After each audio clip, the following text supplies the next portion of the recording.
50 ans et pas une ride. C'est une institution niçoise qui fête toute cette semaine son demi-siècle d'existence, le lycée Estienne-d'Orves.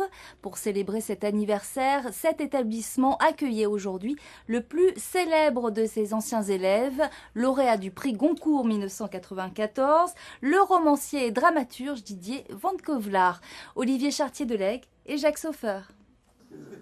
C'est une rencontre émouvante, presque une réunion de famille. Face à face, deux générations d'élèves du lycée Honoré d'Estienne-d'Orves. Dans la salle, un public de tout jeunes gens. Au pupitre, l'écrivain Didier Van Cauwelaert, venu célébrer ici le 50e anniversaire de son lycée.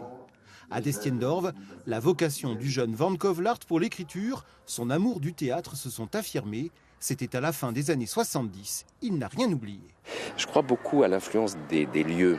Un lycée avec un beau jardin, où on est content d'être là, on est content de déjeuner dans un réfectoire ou dehors, de promener ses livres et ses cours dans un environnement qui n'est pas stressant, anxiogène. Ça compte beaucoup.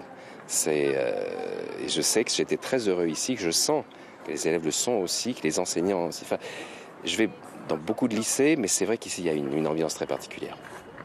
Bâti au flanc de la colline de Saint-Philippe, le lycée de l'Ouest, rebaptisé en 1965 d'Estienne-d'Orves en hommage aux héros de la Résistance, n'a pas changé d'aspect en 5 décennies. Tout est semblable et pourtant différent, comme en témoigne Josiane Brunet, qui effectua ici sa première rentrée scolaire comme professeur de français en 1965. Il y avait des filles, les élèves portaient le tablier, bleu et rose, selon que des internes ou externes. On circulait 2 par 2 dans les rangs. Il y avait des surveillantes générales qui étaient sévères, de véritables adjudants-chefs. Bon, c'était un autre monde. À d'Estienne-d'Orves, l'ancien brillant élève et les futurs talents se sont rencontrés. Ils ont pris rendez-vous en octobre 2065 pour fêter ensemble le centenaire du lycée.